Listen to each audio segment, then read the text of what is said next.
From Kamalapura, Vijayanagara district, Karnataka, India. ನಿಮಗೆ ಒಂದು ಹೊಸ ವಿಷಯವನ್ನು ತಿಳಿಸ್ಲಿಕ್ಕೆ ನಾನು ಬಂದಿದ್ದೇನೆ. ಏನಂತಂದ್ರೆ ಎಷ್ಟೊಂದು ಬಿಲ್ಡಿಂಗ್ಗಳನ್ನು ಕಟ್ಕೊಂಡಿದ್ದೀರಾ, ಎಷ್ಟೊಂದು ಹಣವನ್ನು ಸಂಪಾದನೆ ಮಾಡ್ತಾ ಇದ್ದೀರಾ, ಎಷ್ಟೊಂದು ಬಂಧು ಬಳಗವನ್ನು ಒಳ್ಳೆಯ ಹೆಸರನ್ನು ಪಡೆದುಕೊಂಡಿದ್ದೀರಾ. ಅದೆಲ್ಲ ಒಂದಲ್ಲ ಒಂದು ದಿನ ನೀವು ಬಿಟ್ಟು ಹೋಗಲೇಬೇಕು. ಬಿಟ್ಟು ಹೋದ ಮೇಲೆ ಎಲ್ಲಿಗೆ ಹೋಗ್ತೀರಾ ಎನ್ನುವಂಥ ಪ್ರಶ್ನೆಯನ್ನು ಯಾರು ಕೂಡ ಹುಡುಕ್ತಾ ಇಲ್ಲ. ಒಬ್ಬ ವ್ಯಕ್ತಿ ಮರಣಿಸಿದ ನಂತರ ಹೋಗುವಂಥ ಸ್ಥಳದೇ ಒಂದು ಸ್ವರ್ಗ, ಇಲ್ಲದಿದ್ದರೆ ನರಕ. ಆದರೆ ನಾವು ಮಾಡಿರುವಂಥ ಕೆಟ್ಟ ಕೆಲಸಕ್ಕೆ ದೇವರು ಎನ್ನುವಂಥವನು ನಮಗೆ ಸ್ವರ್ಗವನ್ನು ಅನುಗ್ರಹಿಸೋದಿಲ್ಲ. ಯಾಕೆಂದರೆ ಮಾಡಿರುವಂಥ ತಪ್ಪುಗಳಿಗೆ ದೇವರು ನ್ಯಾಯದ ಪ್ರಕಾರವಾಗಿ ಶಿಕ್ಷೆಯನ್ನು ಕೊಡುತ್ತಾನೆ.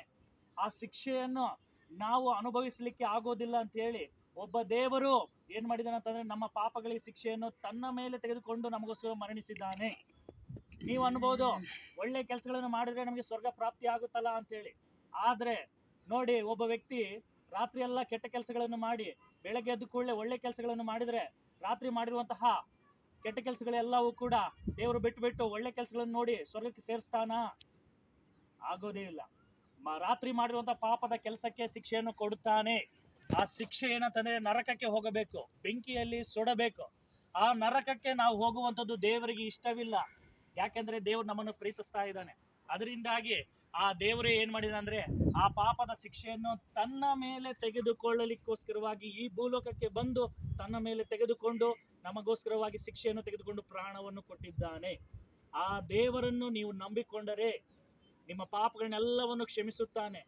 ಇನ್ನು ಮುಂದೆ ಕೆಟ್ಟ ಕೆಲಸವನ್ನು ಮಾಡ್ತಾ ಇರುವುದಾದ್ರೆ ಅವುಗಳಿಂದ ಬಿಡಿಸುತ್ತಾನೆ. ಒಳ್ಳೆಯವರಾಗಿ ಜೀವಿಸಲಿಕ್ಕೆ ದಾರಿ ತೋರಿಸ್ತಾನೆ. ಒಂದು ವೇಳೆ ಮರಣಿಸಿದರೆ ಸ್ವರ್ಗವನ್ನು ಕೊಡ್ತಾನೆ.